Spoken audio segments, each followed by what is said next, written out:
Annika, good afternoon. I think two things emerging. One is just a quick update as far as the authorities are concerned regarding the investigation. And then a lot of talk today, not only in Cape Town, but also from the Limpopo Premier, Stanley Matabata, saying every effort must be made to keep VBS alive. That's right. The Hawks and the NPA saying while they have started investigating, especially with their commercial branch helping out, they have taken 60 statements from individuals to be used as evidence, but as yet there have been no criminal procedures instituted against any one person or any company. So not much progress on the criminal prosecution side. And then the Reserve Bank saying, you know, it's very sad that what happened, it was placed into liquidation, it's insolvent, it's in 380 million rand debt, and it's going to be very difficult for somebody to take over that debt and to keep the bank alive. It would be far better for somebody to apply for a new license and in that way to keep it going. But ultimately, with the EFF on the attack, it descended into a bit of race politics and talk about the transformation of the financial sector being a high priority and one of the reasons as to why the bank should be kept going. One of the difficult things, I imagine, Annika, as this investigation proceeds, and I think it was made by the Hawks, if I'm not mistaken, you'll correct me, is this whole notion of asset tracing, which is going to be very difficult.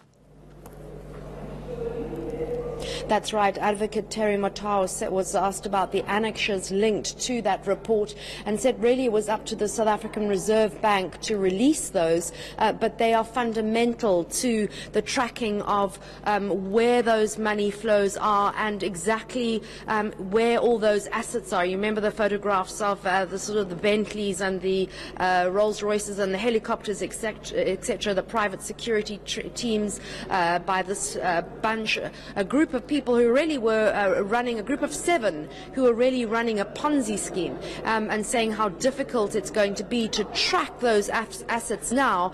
But the good news is that at least half investors who are not municipalities have been able to get their money back from Nedbank. And also, Annika, a systemic failure of system here itself. Money extraordinarily still being deposited as late as March this year, if I heard correctly, in spite of warnings and advisories.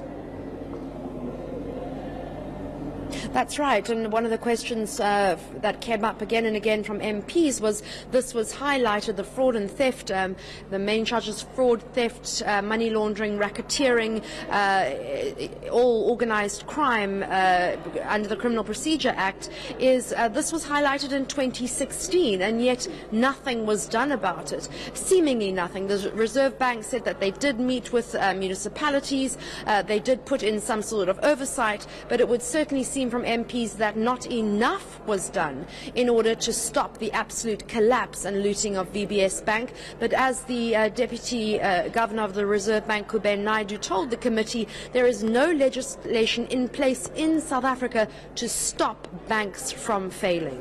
Annika, just finally, were MPs stressing or trying to get the urgency stressed from the different stakeholders as to how important this is? If you listened to this, it seemed to me that there was a lot of kicking of this VBS can up the road, saying, you know, we've still got a lot to do before we can really act. But while that is happening, there are still distraught and, in many cases, destitute investors who are waiting for some finalization. That's right. I mean, certainly the taxpayer is going to fund the return of the, I think it's maximum 100,000 rand withdrawal of ordinary people who invested in VBS, and we as all taxpayers are going to have to take the load for that. We're going to have to fund that. But there are still municipalities that have really taken a huge knock in terms of service delivery because of this VBS looting, and the money money trail in the Advocate Terry Matau's report is just the beginning of it. Treasury says it's far more complex. There's a lot more investigation to do, and I think that there's a lot more that needs to be done going down the line, starting with the liquidation hearing on the 13th of November, in order to resurrect this bank, if that does happen, and trace the money and return most of that money back to at least ordinary investors. Is there more this afternoon, or is everyone packed up and gone to lie down?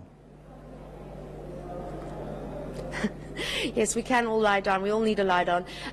They're wrapping up fairly soon. A few questions being asked about, really directed at the Hawks and the NPA, as to when are there going to be some sort of criminal prosecutions? When are people going to be charged? You've got 53 people named. What is being done about it? And then, of course, the tension over whether transformation in the financial sector is going to really be take a step backwards because of the collapse of VBS and the racial stereotypes that the collapse has reinforced in some parts of some sectors of society. Annika Larsen in Cape Town in Parliament for ENCA.